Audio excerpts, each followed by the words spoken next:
Hola, soy Emilio, y tengo que contarles algo que me carcome el alma desde hace años, una herida abierta que mis propios hijos se encargaron de hacer más profunda con cada día que pasaba. Me abandonaron, sí, así como lo escuchan. Me dejaron solo en esta casa que construí con mis propias manos y que ahora es un mausoleo de recuerdos agridulces. Es una verdad cruda, difícil de tragar, que te hace cuestionar todo lo que creías saber sobre la familia y el amor incondicional. ¿Alguna vez han sentido esa puñalada de ver cómo quienes más amas te dan la espalda por completo, dejándote a la deriva en un mar de indiferencia? Es un dolor que no se lo deseo a nadie, una soledad que pesa más que cualquier otra cosa. Antes de que les revele cómo esta traición se convirtió en una revancha que jamás esperaron, y cómo la codicia de mis hijos acabó por destapar una verdad que los dejó mudos, me gustaría saber de dónde me escuchan. Comenten aquí abajo su ciudad y no olviden suscribirse al canal. Créanme, no querrán perderse lo que sucede cuando un padre, cansado de ser una carga y de que su dignidad sea pisoteada, decide que hay cosas más valiosas que la sangre y que la justicia puede llegar de las formas más inesperadas. Mis hijos, Ricardo y Laura, se creían muy listos, muy ocupados con sus vidas de éxito aparente, mientras yo languidecía en el olvido, una sombra en la esquina de sus agendas. Para ellos, yo era solo un estorbo, un gasto más en sus vidas perfectamente calculadas. Las llamadas ignoradas se volvieron la norma, los cumpleaños olvidados una costumbre dolorosa, y las visitas, cuando llegaban, eran tan esporádicas y llenas de excusas triviales que casi prefería la ausencia. Veía en sus ojos esa indiferencia fría, esa prisa por marcharse, como si mi presencia les quemara. Era una humillación silenciosa, un desprecio que se filtraba en cada gesto, en cada palabra vacía de cariño. Los lazos familiares, que yo creía inquebrantables, se deshilacharon hasta convertirse en hilos rotos sin valor alguno. Yo, que les había dado todo, que había sacrificado mis sueños por los suyos, me había convertido en un mueble viejo y polvoriento, arrinconado en un rincón de sus vidas, esperando ser descartado.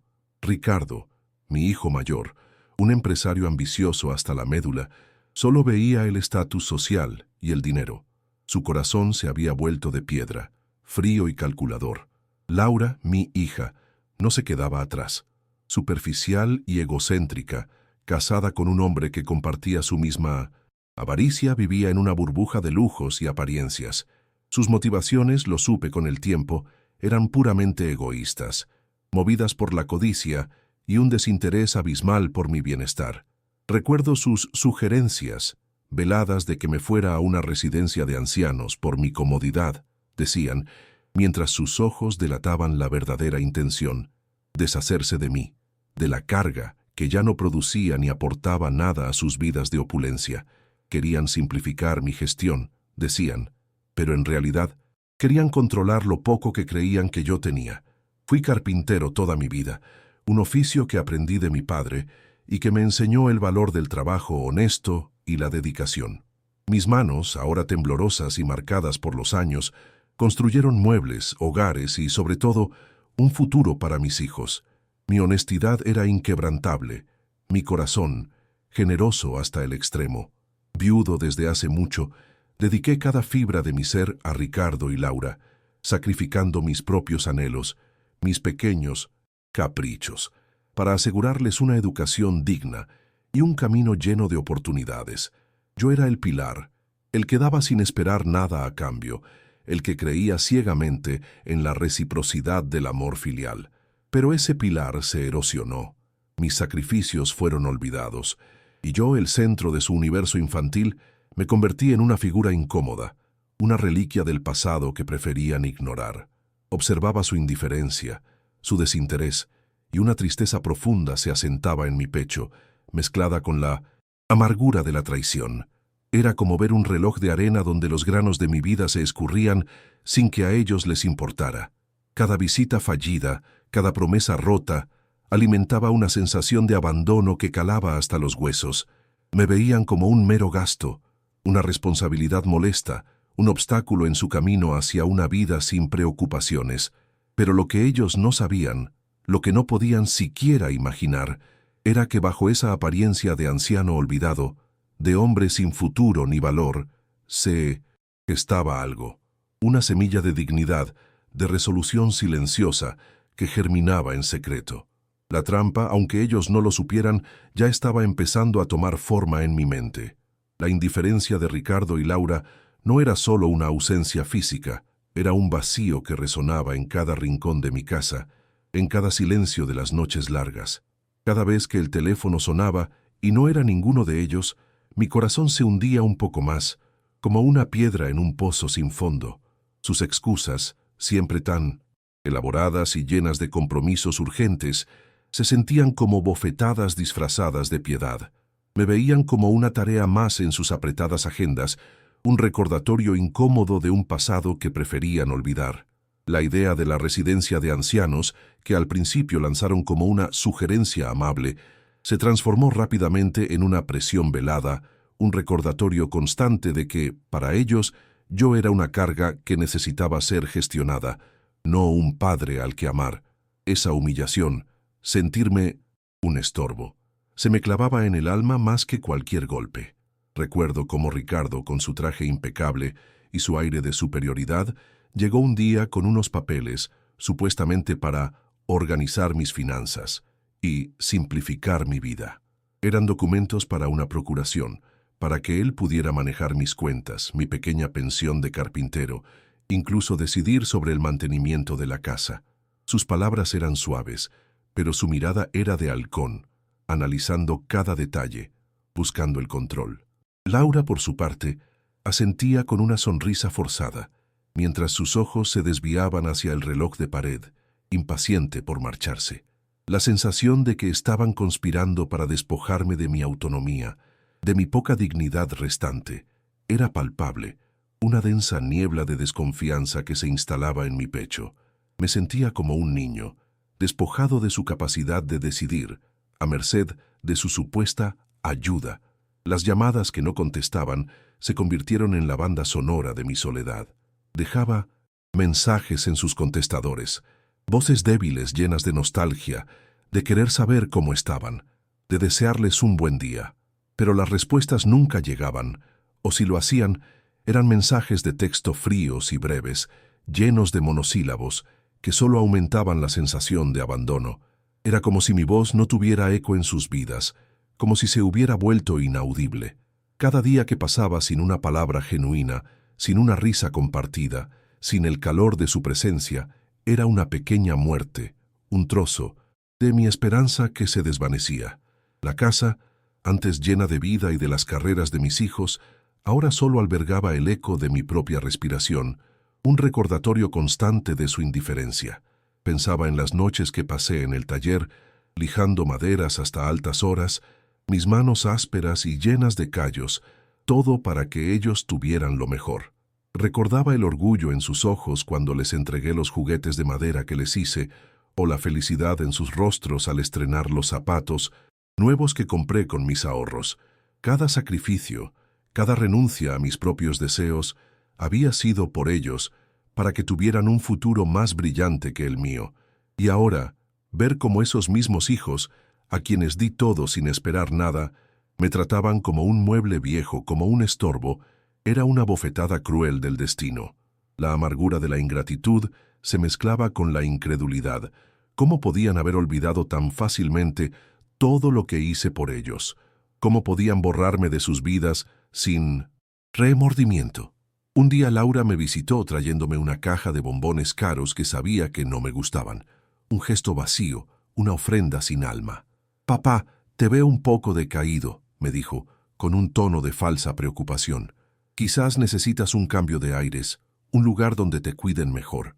Sus palabras, supuestamente amables, eran una puñalada.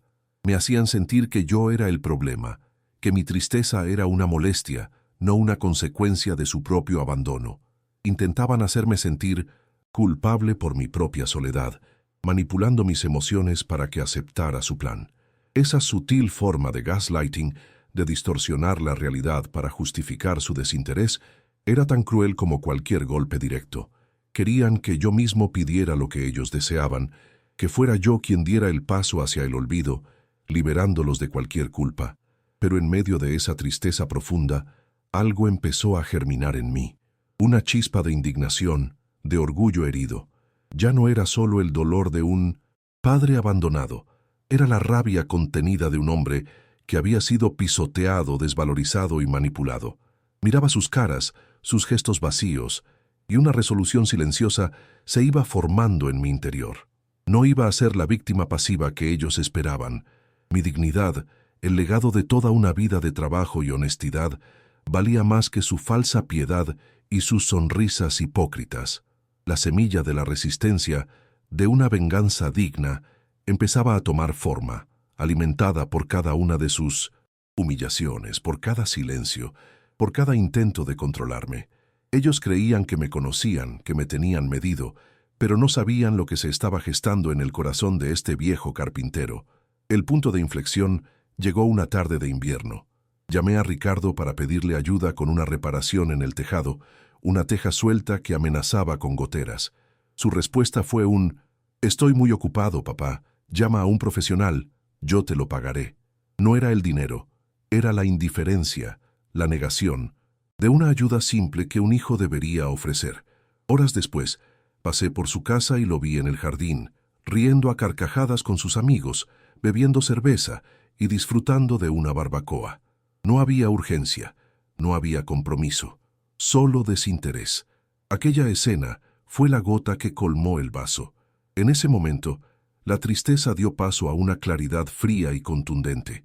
Entendí que la sangre no siempre significaba familia y que la única forma de recuperar mi dignidad era jugar mi última carta, una que ellos jamás esperarían. Mi plan silencioso y meticuloso empezaba a tomar forma en mi mente. La indiferencia de Ricardo y Laura seguía siendo una constante, un telón de fondo gris en mis días, pero ahora, cada vez que los miraba, la tristeza se mezclaba con una certeza inquebrantable. No me rendiría. Había algo en sus ojos, una inquietud apenas perceptible, que me decía que, aunque seguían ciegos a lo que realmente importaba, algo en el aire empezaba a cambiar. Sentía como la humillación, antes, un peso insoportable, se transformaba lentamente en un motor silencioso, una fuerza que me impulsaba a seguir adelante con mi plan. No era venganza por venganza, sino la búsqueda de una justicia que mis hijos habían olvidado, la confirmación de que la dignidad de un hombre no se compra ni se vende, y que el amor filial no debería tener precio. Aquella certeza me daba la fuerza para seguir observando, esperando el momento justo. Ricardo, con su mente siempre puesta en los negocios, en las próximas oportunidades de inversión que le harían ascender un peldaño más en la escala social, era el primero en olfatear cualquier cambio en el viento económico. Pasaba horas delante del ordenador, analizando gráficos, leyendo noticias de finanzas y desarrollo urbano. Lo veía sumergido en sus papeles, con esa mirada concentrada que yo, en mi juventud, ponía al trazar las vetas de la madera para un mueble perfecto. Él buscaba oro, pero en un sentido muy distinto al que yo había conocido. Su ambición era insaciable, una sed que no se saciaba con nada, y que sin saberlo lo estaba llevando directo hacia el cebo que yo había dejado plantado décadas atrás, como un árbol que crece despacio, pero con raíces profundas. Un día, mientras hojeaba un informe sobre futuros desarrollos en la periferia de la ciudad, un nombre de zona le llamó la atención, un área que en su momento fue un erial, un lugar que nadie quería. De repente, una chispa se encendió en su memoria. Ese era el capricho de su padre, aquel terreno baldío que todos consideraban una excentricidad de un carpintero que no entendía de inversiones. La idea le pareció absurda al principio, una mera coincidencia, pero su instinto de tiburón de los negocios le susurró que debía investigar más a fondo. La imagen de mi viejo terreno, que para él era poco más que un charco de barro, empezó a transformarse en su mente, adquiriendo poco a poco contornos de algo mucho más valioso. La curiosidad y sobre todo la avaricia se impulsaron a indagar. Utilizó sus contactos, sus recursos, para obtener información sobre la revalorización de aquella zona. Los datos que obtuvo no solo confirmaron sus sospechas, sino que las superaron con creces. El terreno, mi humilde capricho de carpintero, se había convertido en una parcela de altísimo valor estratégico, una joya para un futuro desarrollo inmobiliario.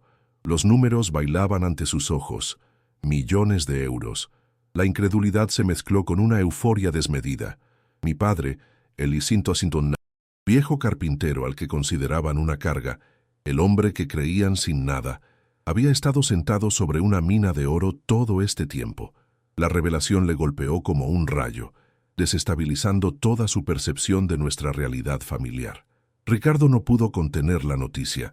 La compartí de inmediato con Laura, que al principio reaccionó con escepticismo, creyendo que su hermano se había vuelto loco o que era una de sus habituales exageraciones. Pero cuando él le mostró los documentos, los informes de valoración, los planos de los proyectos futuros, su rostro se transfiguró. Sus ojos, antes llenos de esa indiferencia fría, se encendieron con un brillo de pura codicia. La posibilidad de una fortuna inesperada, de millones de euros que, según ellos, les correspondían por derecho, los sacudió hasta la médula. De la noche a la mañana, mi existencia dejó de ser una molestia para convertirse en el centro de su atención, el objeto de su repentina y asfixiante preocupación filial. Y así fue. Las llamadas ignoradas se transformaron en llamadas diarias, llenas de cariño y preocupación. Mis cumpleaños, antes olvidados, se volvieron oportunidades para regalos ostentosos y cenas en restaurantes de lujo. Ricardo y Laura aparecían por casa con una frecuencia inusitada, trayendo flores, bombones que esta vez sí eran de mi gusto, y un sinfín de excusas para recuperar el tiempo perdido. Observaba su hipocresía con una mezcla agridulce de amargura y una extraña satisfacción. La trampa estaba funcionando, y el cebo, el brillo del oro que nunca había sido para ellos, los había atraído justo donde yo quería. Sus sonrisas forzadas, sus gestos exagerados de afecto, eran tan transparentes como el cristal, pero yo, Emilio, el viejo carpintero, jugaba mi papel con una calma que los confundía. Se desvivían por mí, preguntando por mi salud con una intensidad que nunca antes habían mostrado, insistiendo en que me acompañarían al médico, que me llevarían a pasear, que me comprarían lo que necesitara. Laura incluso me sugirió un viaje a la costa para que respirara aire puro, cuando hacía solo unos meses me había estado empujando hacia una residencia de ancianos. Sus ojos brillaban con una expectativa apenas disimulada, esperando el momento en que yo, ingenuo y agradecido, les revelara los detalles de mi fortuna y, por supuesto, de mi testamento.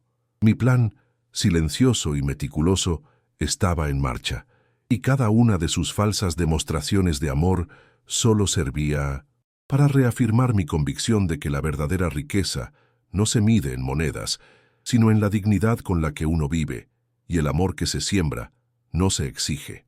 Hola, soy Emilio. Mis hijos, antes ausentes, ahora eran sombras pegadas a mí.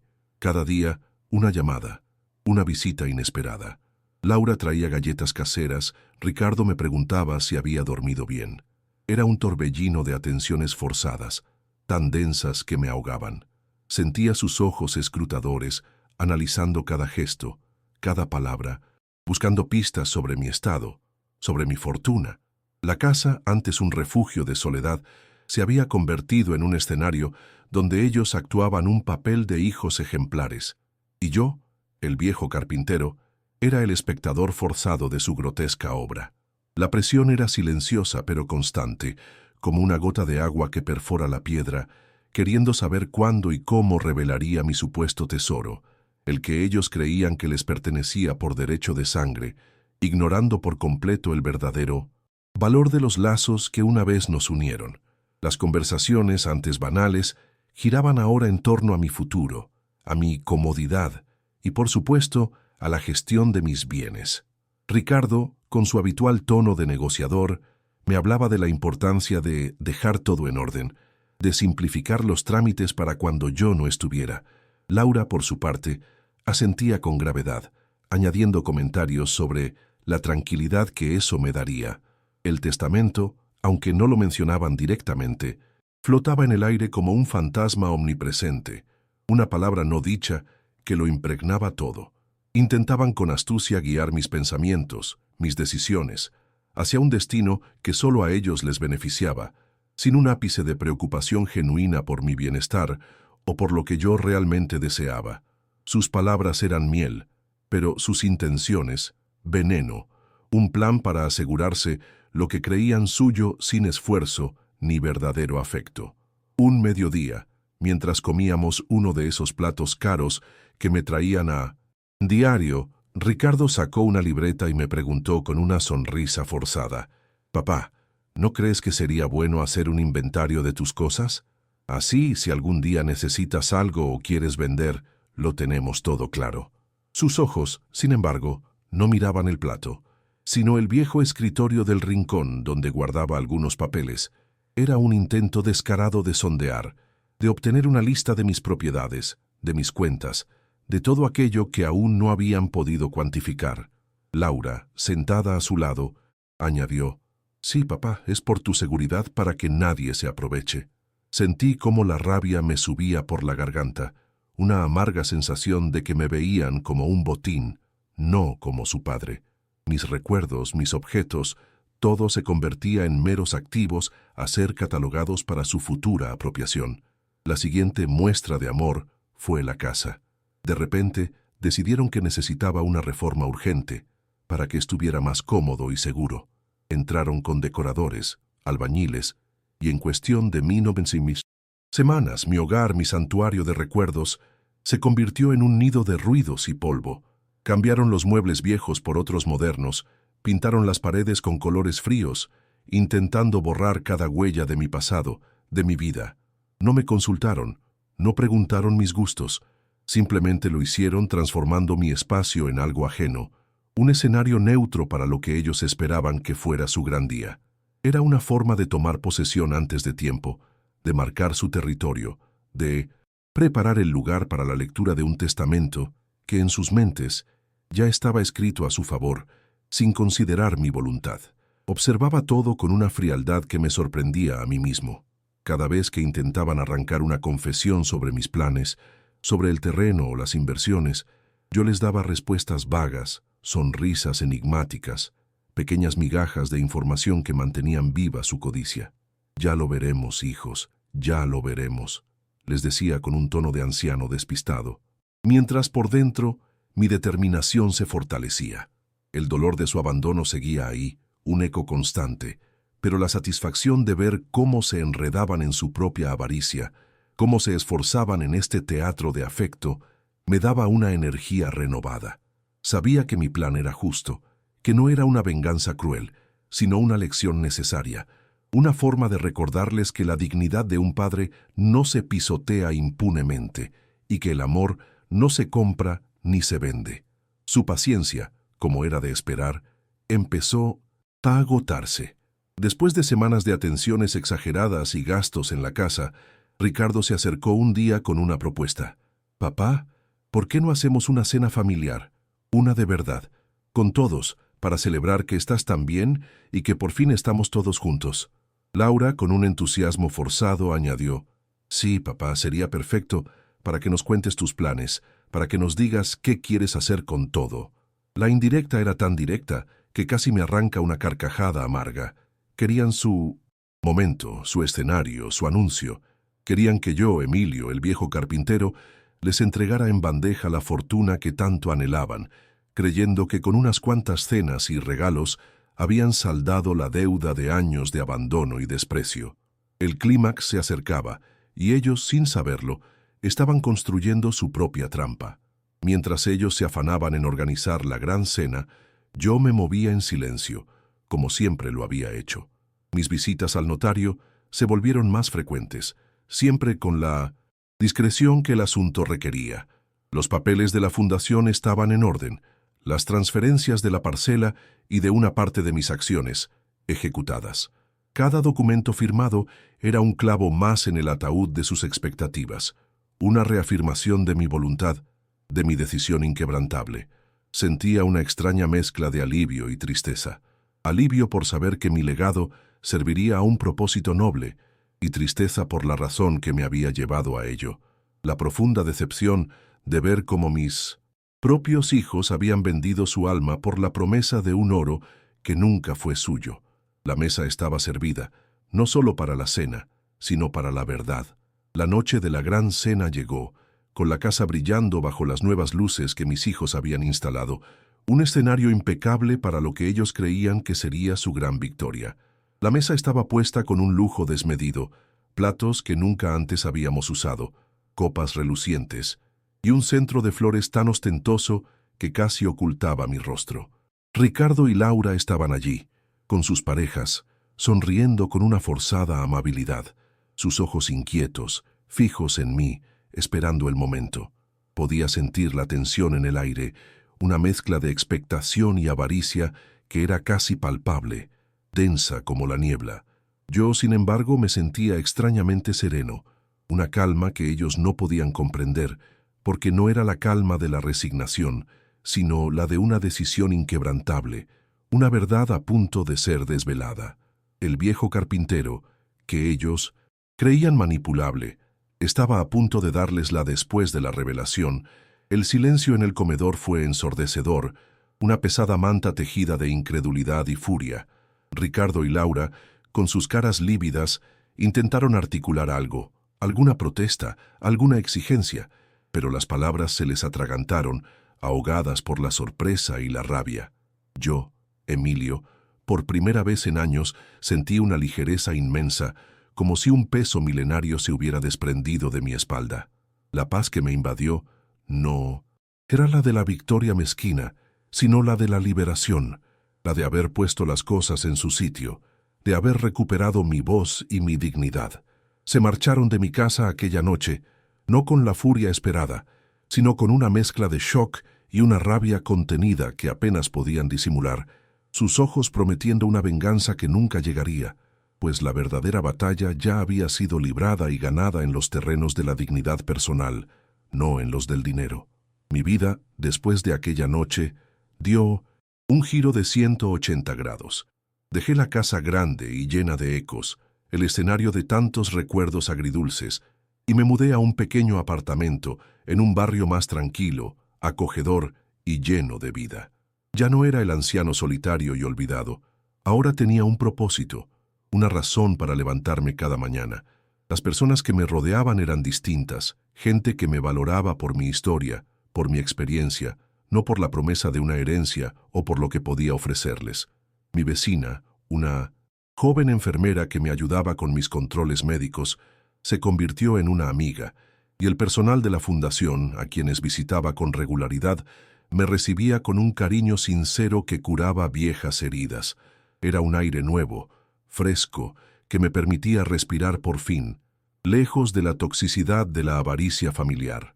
La fundación, mi fundación, se convirtió en el verdadero legado de mi vida, el motor de mis últimos años, con la parte de la fortuna que les revelé a mis hijos, la que ellos creían que era toda mi riqueza. El proyecto creció exponencialmente. Vimos cómo los ancianos abandonados encontraban un hogar, un plato caliente y compañía, y cómo jóvenes talentosos, sin recursos, recibían becas para estudiar y alcanzar sus sueños. La risa de esos jóvenes, la gratitud en los ojos de esos mayores, eran para mí un tesoro mucho mayor que cualquier millón de euros.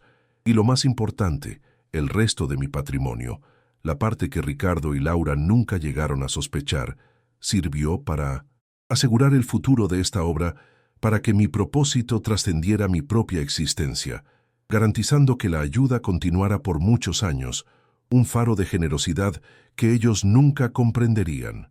Para Ricardo y Laura, el golpe fue devastador, un mazazo que les quitó el aliento.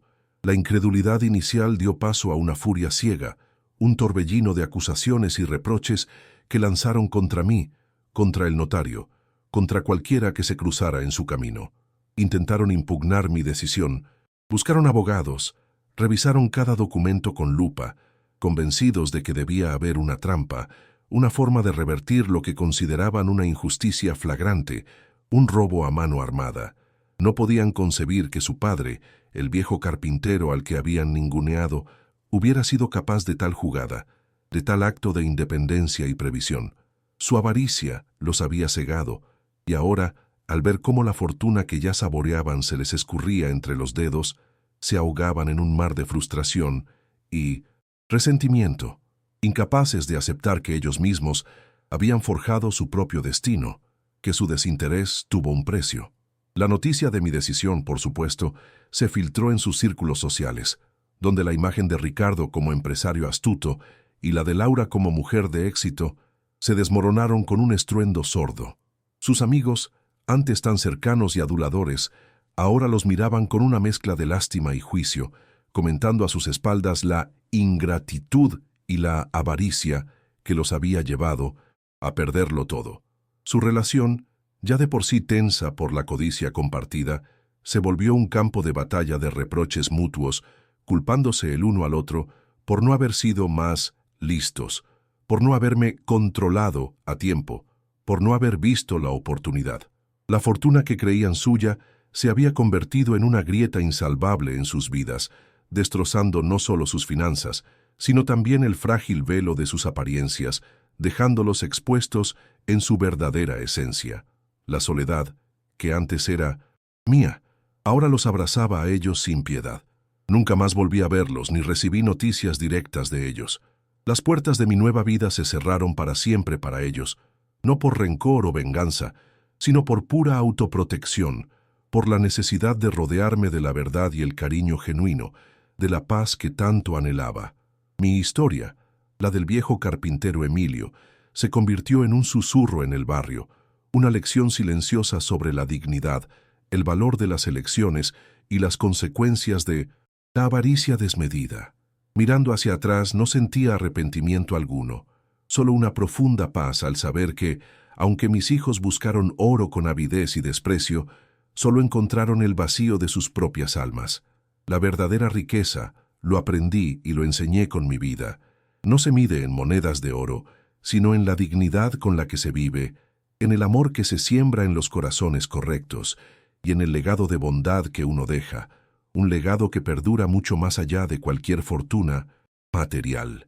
Si tú también has sentido alguna vez que tu dignidad vale más que cualquier lazo de sangre que te lastima, o si esta historia te ha movido a reflexionar sobre el verdadero significado de la riqueza, por favor, comparte este video con esa persona que necesita escuchar este mensaje. No olvides suscribirte al canal para más historias sobre cómo encontrar tu propio camino y la justicia, incluso cuando no es lo que los demás esperan. Gracias por escuchar. Después de aquella noche, donde la verdad se desveló sin tapujos, una calma profunda y liberadora se instaló en mi alma, una paz que no sentía en muchísimos años. Fue como si el peso de décadas de desilusiones y el abandono se desprendieran de mis hombros, dejándome ligero y con un nuevo propósito. Dejé la casa grande, aquel escenario de recuerdos agridulces y de una soledad tan palpable, para mudarme a un pequeño apartamento, acogedor y lleno de vida, en un barrio donde cada sonrisa que recibía era auténtica. Ya no era el anciano olvidado, la carga, ahora era Emilio, el carpintero que había decidido reescribir su propio destino, lejos de la toxicidad. Las personas que hoy me rodean me valoran por quien soy, por mi historia, no por mis bienes materiales. En sus ojos veo un respeto sincero que mis hijos jamás me brindaron. Esta nueva vida es la prueba de que la dignidad, aunque herida, siempre resurge, y que el amor se encuentra en el cariño desinteresado, no en la sangre que te traiciona. Mi fundación, que lleva mi nombre, se convirtió en el verdadero motor de mis últimos años, el legado que siempre quise dejar. Con la parte de la fortuna que mis hijos codiciaban, la que ellos creían que era todo mi patrimonio, el proyecto creció de una manera que jamás imaginé. Ver cómo ancianos abandonados encontraban un hogar, un plato caliente y compañía sincera, o como jóvenes talentosos, sin recursos, recibían becas para estudiar y alcanzar sus sueños, era para mí un tesoro mucho mayor que cualquier millón de euros. Cada risa de esos jóvenes, cada mirada de gratitud en los ojos de esos mayores, curaba una vieja herida, llenaba un vacío que la avaricia de mis hijos había dejado. Y lo más importante, el resto de mi patrimonio, la parte que Ricardo y Laura nunca llegaron a sospechar, sirvió para asegurar el futuro de esta obra, garantizando que mi propósito trascendiera mi propia existencia por muchos años, un faro de generosidad que ellos, cegados por el oro, nunca comprenderán. A lo largo de esta dura travesía, aprendí una lección invaluable que ahora resuena en cada fibra de mi ser. Entendí que la verdadera riqueza de un hombre no se mide en monedas de oro, ni en propiedades, ni en el estatus social que tanto persiguieron mis hijos. La riqueza real reside en la dignidad con la que uno vive, en la honestidad de sus acciones y en el amor que se siembra en los corazones correctos, aquellos que te valoran sin esperar nada a cambio.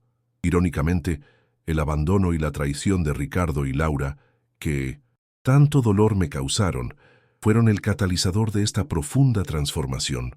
Me obligaron a buscar mi propio camino, a encontrar mi voz y a construir un legado que va más allá del dinero, un legado de compasión y justicia. Mi historia es la prueba de que, incluso de las mayores adversidades, pueden hacer un propósito mucho más grande y significativo. Para Ricardo y Laura, el golpe de la verdad fue devastador, un mazazo del que, creo, nunca se recuperaron realmente. Su avaricia los había cegado, por completo, llevándolos a perder no solo la fortuna que tanto anhelaban, sino también la poca dignidad que les quedaba. La noticia de mi decisión se filtró en sus círculos sociales, y su imagen, antes intachable, se desmoronó. Sus amigos, antes aduladores, ahora los miraban con una mezcla de lástima y juicio. Su relación, ya tensa por la codicia, se convirtió en un campo de batalla de reproches mutuos, culpándose el uno al otro por no haber sido más listos. Yo nunca volví a verlos. Las puertas de mi nueva vida se cerraron para ellos, no por rencor, sino por autoprotección, por la necesidad de rodearme de verdad y paz. Ellos buscaron oro, pero solo encontraron el vacío de sus propias almas, una soledad que ahora los abraza sin piedad. Mi historia, la del viejo carpintero Emilio, se ha convertido en un testimonio silencioso sobre el valor de las elecciones, la fuerza de la dignidad y las profundas consecuencias de la avaricia. Mirando hacia atrás, no siento arrepentimiento, solo una profunda paz al saber que mi vida encontró un propósito noble, un faro de esperanza para otros. Si tú también has sentido alguna vez que tu dignidad vale más que cualquier lazo de sangre que te lastima, o si esta historia te ha movido a reflexionar sobre el verdadero significado de la riqueza y el respeto, por favor, comparte este vídeo con esa persona que necesita escuchar este mensaje. No olvides suscribirte al canal para más historias sobre cómo encontrar tu propio camino y la justicia, incluso cuando no es lo que los demás esperan. Gracias por escuchar.